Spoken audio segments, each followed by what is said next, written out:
Welcome to the Peaceful Parenting Podcast. I'm your host, Sarah Rosensweet, mom of 3 young people, peaceful parenting coach, and your cheerleader and guide on all things parenting. Each week, we'll cover the tools, strategies, and support you need to end the yelling and power struggles and encourage your kids to listen and cooperate so that you can enjoy your family time. I'm happy to say we have a great relationship with our 3 kids. The teen years have been easy and joyful, not because we're special unicorns, but because my kids were raised with peaceful parenting. I've also helped so many parents just like you stop struggling and enjoy their kids again. I'm excited to be here with you today and bring you the insight and information you need to make your parenting journey a little more peaceful. Let's dive into this week's conversation. Hey y'all, welcome back to another episode of the Peaceful Parenting Podcast. If you've been listening to my podcast for a while or following my work at all, you know that I talk so much about self-compassion. It is such an important part of becoming the parents that we want to be and being the best parents that we can be, that even when we mess up, that we're kind and loving with ourselves. Well, I am so excited to tell you that today's guest is the queen of self-compassion, if I can call her that, Dr. Kristin Neff. And her work has been so important and influential on my work. And I was just thrilled when she agreed to be a guest on the podcast. Dr. Kristin Neff is currently an associate professor of educational psychology at the University of Texas at Austin. She's a pioneer in the field of self-compassion research, conducting the first empirical studies on self-compassion nearly 20 years ago. She has been recognized as one of the most influential researchers in psychology worldwide. She is the author of the best-selling book, Self-Compassion. Along with her colleague Chris Germer, she developed the Mindful Self-Compassion program, taught internationally, and co-wrote the Mindful Self-Compassion workbook. Her newest book is Fierce Self-Compassion: How Women Can Harness Kindness to Speak Up, Claim Their Power, and Thrive. This was such a wonderful interview, and Dr. Neff actually leads us in a self-compassion break, which I think you'll probably want to come back to again and again. I'm so excited again to have someone who's influenced my work so much and to share her with you. So let's meet Dr. Neff. Hi, Kristin. Welcome to the podcast. Hi, Sarah. Happy to be here. I'm so excited to have you here. And anyone who knows my work knows that I talk about you and your work all the time. And self-compassion is such an important part of the parenting journey. So I'm really excited having a bit of a rock star moment talking to you. Could you share with us a little bit? I was just talking to you before we started recording that I had read a book, in the 2000s that your husband had written about your son who is autistic and your journey with him. And I also knew your work, and I didn't know that this was the connection until quite recently. And so I know from reading that you have a child who is a grown-up now, but he has, and you just told me still has, a lot of challenges. So I'm just wondering if you could maybe just tell us a little bit about your story and how that intertwines with the work that you do in the self-compassion field. Were you already working on self-compassion when you had him? Yeah, I was. Thank goodness. Thank goodness. Yeah, I first started practicing or learning about self-compassion and practicing it for me because I had just gotten a divorce and I was under a lot of stress, and actually thought I'd learned mindfulness meditation as a way to deal with my stress. And luckily for me, the woman leading the course talked about the need for self-compassion.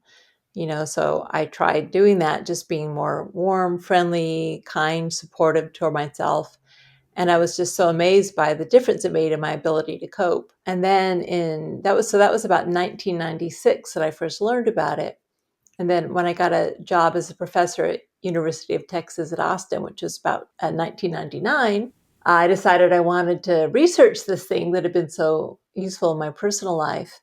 And so I created a scale to measure it and started researching it. And then Rowan was born in 2001. So, by that time I'd had about 5 years of practice, and thank goodness, because it made all the difference in the world with my ability to cope. I mean, just the initial ability to cope with, first of all, the early behaviors. We didn't know what was up. We knew something was up. He was always very social, made great eye contact. And I used to joke, well, at least we know it's not autism, because I didn't realize that a lot of autistic kids make great eye contact. And then when you did get diagnosed, because of my self-compassion practice, I knew what I had to do. So the first thing I did was just kind of flood myself with warmth and care, and validated the fact that this was difficult. And it's hard because as a parent, you hate to feel like, your journey as a parent is difficult. You want everything to be wonderful. And I felt a little guilty because, I was feeling things I thought I wasn't supposed to feel, like, I'll be honest, disappointment. This isn't the plan I signed up for. I had this one vision of what life with my son would be like, and I got this very different reality. And so I just allowed myself to feel all my feelings. I validated them, and I opened my heart to myself. Actually, I remember I went on meditation retreat shortly after I got diagnosed. And I just, very intentionally practiced holding some of the grief, the disappointment, the sadness, the fear, a lot of fear of anxiety. What was I going to do? What was life going to be like? I just held it all in this field of warmth and care and kindness and connectedness, remembering, yeah, not every child is autistic, but every parent has challenges of one sort or another with their child. It's not like I was the only I was one. just going to say, lots of parents, even with neurotypical kids, have to go through the Absolutely. same process of what you just talked about. This isn't what I thought it was going to be like, or just Exactly. disappointments. Yeah. So yeah, so it just made a huge difference. And then throughout raising him, I mean, still, like yesterday, I had to do my self-compassion practice. He had a tough day. So continually, it makes all the difference in the world. And it also really helps him when I can be more self-compassionate. I'm a better parent. He picks up on my calmer, more loving energy. And I've also modeled it for him. And he understands self-compassion. He does practice it sometimes, and it helps him as well.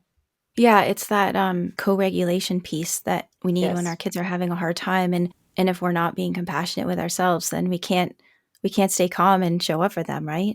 Right. Yeah. So you've probably heard of the term secondary traumatic stress when you're around people who are experiencing a lot of trauma.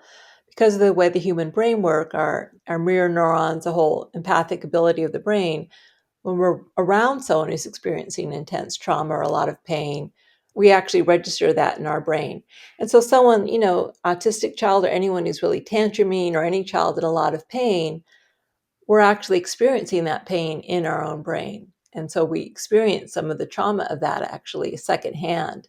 But it also goes the other way.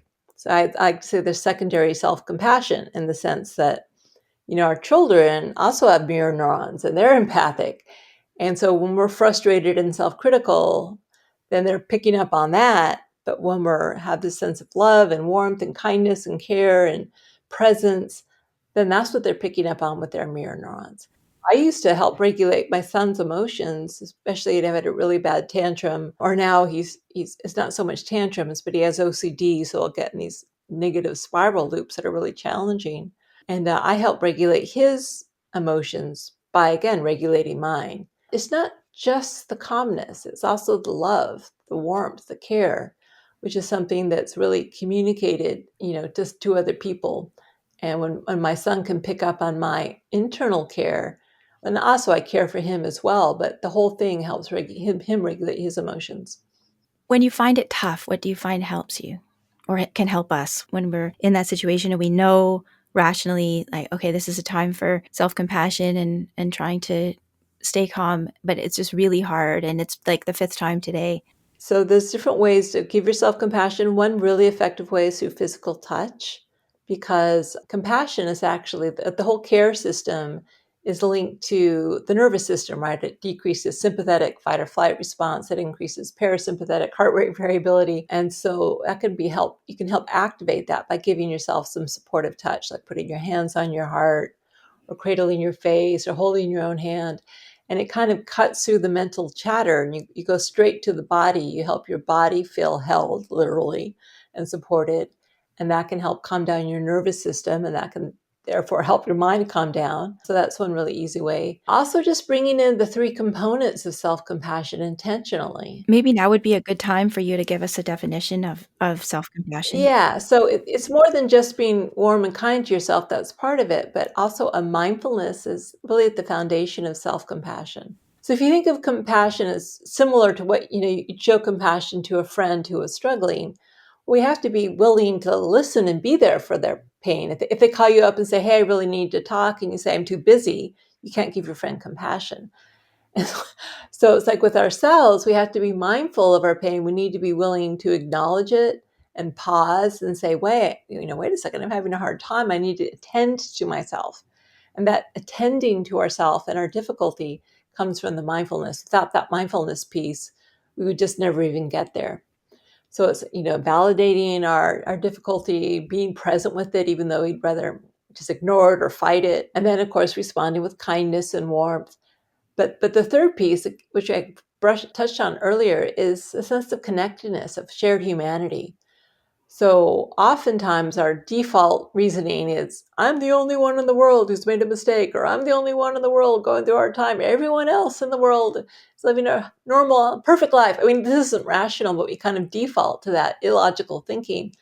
But when you just remind yourself, hey, there's nothing wrong with me or wrong with this moment for having challenges. This is actually what life's about. This is what being human's about. I'm not alone. Because what happens is when we feel isolated and abnormal by our situation, then it's just like kicking ourselves when we're down. And so it's not like we're comparing our suffering to others. Yeah, some people suffer more, some people suffer less.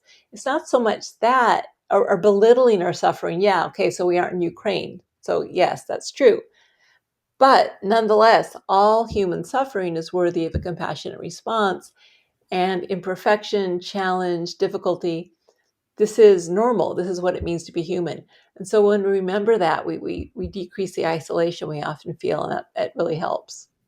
Idea that empathy is not a finite resource, or empathy and compassion.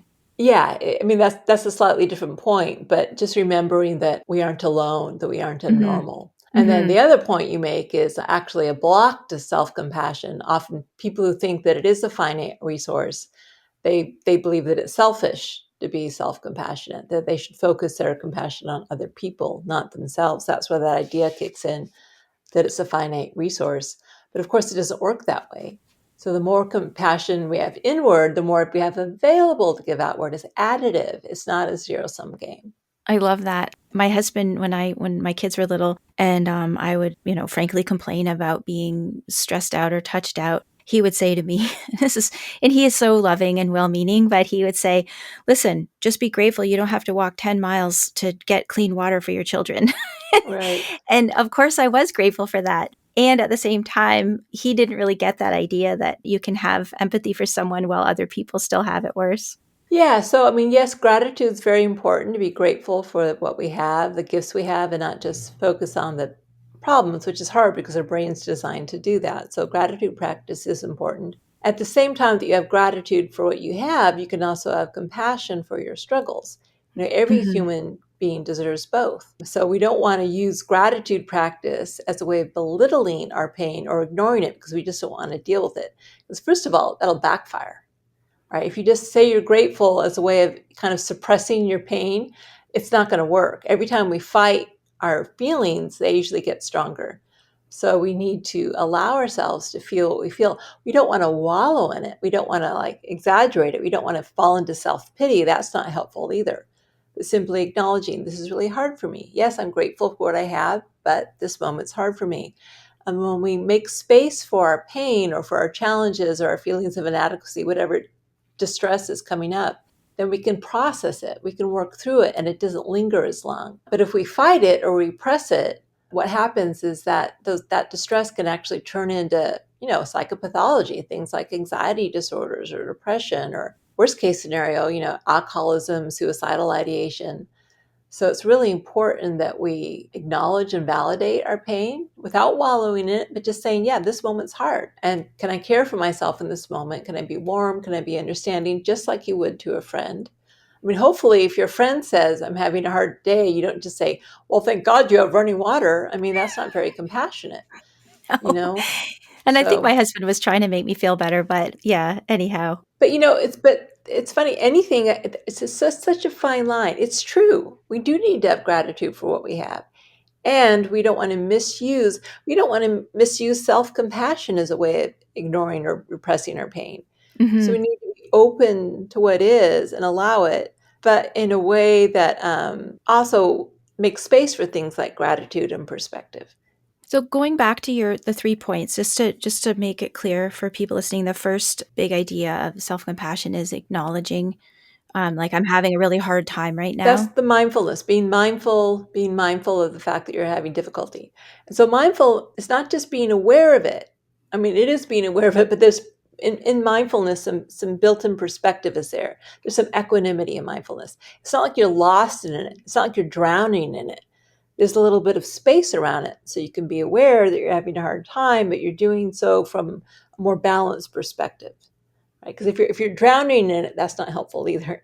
It's okay. I'm having a really hard time. That's actually the first step. This moment's difficult, and then you remind yourself that you aren't alone. There's nothing abnormal about having a difficult moment. There's nothing wrong with you. Even if that difficult moment is something you did, you made a mistake. Well, that's human, and so it's part of life. And then you bring in the kindness, some words of kindness and support. I'm so sorry. What can I do to help? I won't abandon you. I'm here for you. It's okay to be imperfect. I care, whatever types of supportive language you might use with a child or a friend, you can actually learn to use that with yourself. It feels a little weird at first. I'm not going to lie, if you aren't used to it, but you get used to it. And it's not like wishful thinking. It's not positive thinking. It's not saying things are great if they aren't, or you're wonderful if maybe you just made a mistake.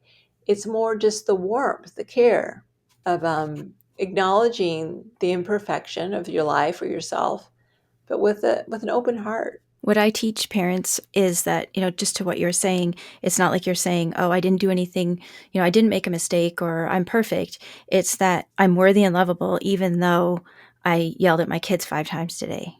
Right. And so there's 2 types of self-compassion I've been talking about lately, and I think it's useful for parents as well. And that's the fierce side of self-compassion and the tender side of self-compassion. So tender self-compassion is more aimed at ourself, the worthiness of ourselves, and also at accepting our difficult emotions. So it allows us to be with ourselves and our difficulty and kind of soothe ourselves, nurture ourselves, be warm with ourselves. It's kind of the prototypical mother with her child. That child may be screaming, but hopefully, an ideally compassionate mother anyway, would kind of hold that child, rock that child, be with that child, and love that child unconditionally. But there's also fierce self-compassion. So this is not so much about ourselves as we're the human beings, but about our behaviors or our situations. It's not compassionate to accept behaviors that are harmful to ourselves or others, or if we're being harmed by others, or our boundaries are being crossed, or we're being threatened in some way, or if we're in a situation that's harmful to us. And so in terms of taking action about changing behaviors or changing situation, I like to call this mama bear self-compassion, right? That kind of fierce protective energy we also know as parents toward our children, that it's not about acceptance at all. It's about change. And so we need to try to balance the two. If we're too accepting with not enough fierceness, we may be complacent. But if we're too fierce without enough acceptance, we may be like striving or even aggressive toward the world or ourselves. Mm-hmm. So it's like yin and yang. We need both energies, and both are an equal part of self-compassion. I love that. What I find in my work with parents is, of course, nobody is thinking, yeah, it's okay to yell at your kids 5 times or, to do whatever. But if they can't feel compassion toward themselves when they fall down, they actually can't do better. Like they end up sort of paralyzed by shame, I guess, like paralyzed by shame and the fear that I'm just going to mess up again. And so what I find is that when parents do start being more compassionate with themselves, that's when they're able to make the improvements and gains in their parenting that they want to make. Exactly, exactly. And also, so, my latest book is on fear, self-compassion, and I talk about anger there. And anger has a place. Anger is an evolved emotion. It evolved for a reason. It has a lot of useful functions. It focuses us on something that's wrong. It alerts ourselves and others that there's a problem. It empowers us. It makes us brave. It suppresses the fear response. Again, think of mama bear. If someone were to attack your kids, you would be angry and you'd want to harness that anger for good. And so anger can be used for good or not so good. It really depends. Are you alleviating suffering or are you causing suffering? And yeah, so when you yell at your kids, you're causing suffering and we don't want to harm them. At the same time, there may be something that fierce energy underlying that, what caused you to yell at your kids. So maybe sometimes parents think they're only supposed to be like gentle and sweet. Maybe if your child's doing a behavior, crossing a boundary, or doing something that's harmful, you want to be able to validate that fierceness that might say quite firmly, no, that's not okay. You need to do something different. And so for women especially, it can be hard to harness the angry energy because we're told we're just supposed to be sweet and all hearts and flowers, and we get called names if we have some of that fierce energy. So sometimes it's just a matter of working with that energy more skillfully and trying to harness it, as opposed to just shutting it down, losing it, and then feeling badly, and giving ourselves compassion. It's like the anger as a message for us. It does. And we want to listen to it. We want to respect it. We don't want to suppress it, because when we suppress it, what happens is it overtakes us, and then we end up expressing it in a way that's harmful, which we regret. Kristin, would you be willing to lead us in a self-compassion meditation? I listen to your meditations online, and we will link those in the show notes, but would you be willing to lead us in one right now? Yeah, absolutely. I'll lead a practice called the self-compassion break, which is only about 5 minutes. It's very short. It's not even really a meditation as it is a reset. That's why I call it a self-compassion break. It's like hitting the reset button on your router or something like that. If you're feeling yourself overwhelmed by negative emotions, you can do this to try to cope more effectively, and you can do it any time of day or night. But I'll lead it kind of like a meditation. So if you close your eyes, right, and maybe just settle into your body. So feel your feet on the floor, the weight of your body sitting or standing wherever you are. And call to mind something that's challenging you as a parent, right? So it could be some behavior you're dealing with in your child, maybe some behavior you're dealing with in yourself that's vis-a-vis your child, or some struggle that's happening or challenge that's happening as a parent. So just call the situation to mind.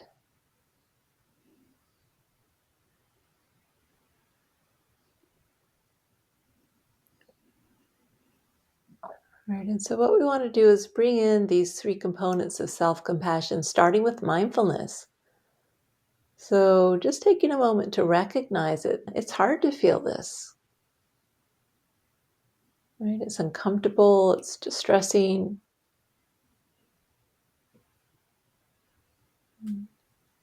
So we just want to make some space to allow ourselves to feel the pain of the situation. Right? Maybe saying to yourself something like, this is a moment of struggle, right? Just name it. And then we want to remember common humanity, right? So in other words, there's nothing wrong with you for being in this situation. It's a part of life. It's a part of being a parent. So although other parents, maybe their situations aren't exactly the same as yours, you aren't alone. You aren't alone. It feels like it's just you, but it's really not. You aren't alone. So any language that helps you remind yourself of that truth.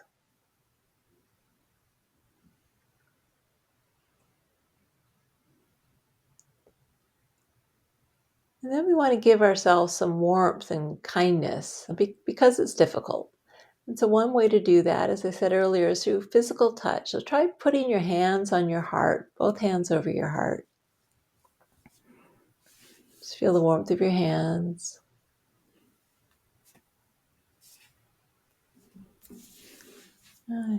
If that feels too vulnerable, another variation of this is you can put a fist on your heart, a fist symbolizing strength, maybe courage, and then put the other hand over it, like strength with love.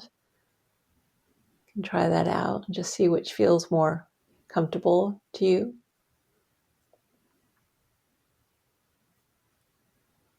But allow yourself to receive the warmth of your own hands.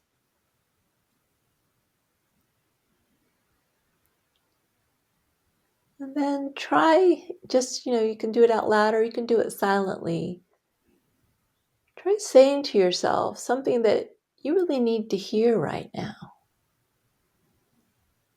All right. So if maybe you're judging yourself, maybe something like, it's okay to make mistakes. You just need to be a good enough parent. Or you're doing the best you can, given the circumstances.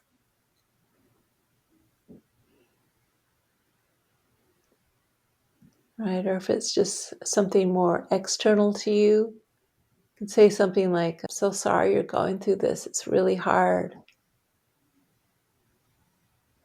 Or, I'm here for you. I won't abandon you. And if you can't think of what to say, what could be useful is if you imagine that a really dear friend was struggling with the exact same situation you were with their child.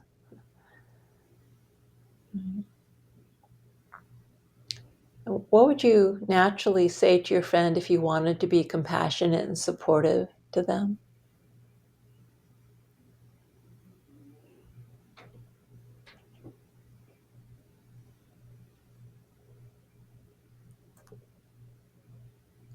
And then see if you can say something similar to yourself.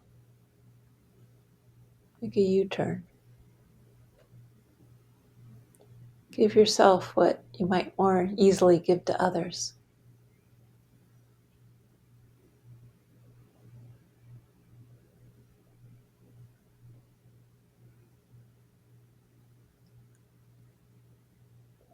Okay, then you can open your eyes. So that's the basic practice. It's really simple. It's like baking a loaf of bread, bring in mindfulness, sense of common humanity, and kindness. It really helps to make sure you've got all three. They're like three pillars of a stool. We really need all three for this to be a stable mind. And it can really change things around. And some people like memorize words almost like a mantra, and you could just say it in 20 seconds to help, again, remind you just that little shift in perspective. This is hard. You aren't alone. And I care. Is another way of putting it, or Right, something like right. that. Yeah. And you often, I hear you say, may I be kind to myself. Yes. Yeah. So my mantra is this is a moment of suffering. Suffering is part of life. May I be kind to myself. May I give myself the compassion I need.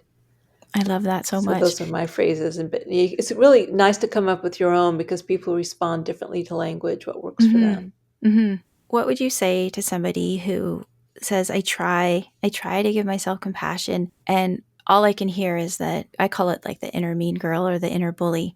And Mhm. they just are having a really, really hard time believing that they're not a bad person.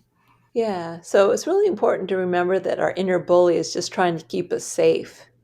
Right? The reason we criticize ourselves is there's part of us that thinks it'll help us control our behavior and we'll be able to have things be perfect and that somehow will be safe. So you don't want to beat yourself up for beating yourself up. It's not that you're mean. It's just, this part of you doesn't really have any other way to cope and it's just trying to keep safe.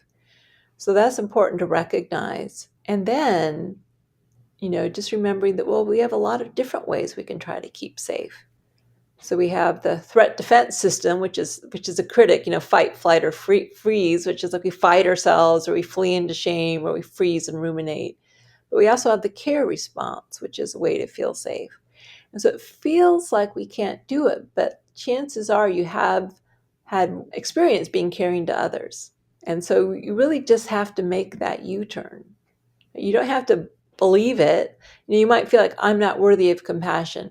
Well, is there any human being? I mean, like, do you have to get a graduate degree to be worthy of compassion? The moment you're born, newborn infants are worthy of care and compassion. We're all worthy of care and compassion.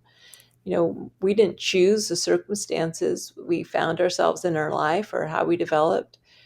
And so I think it's more a matter of it feels, first of all, there's blocks. We think it's going to undermine our motivation. It won't. It'll increase your motivation.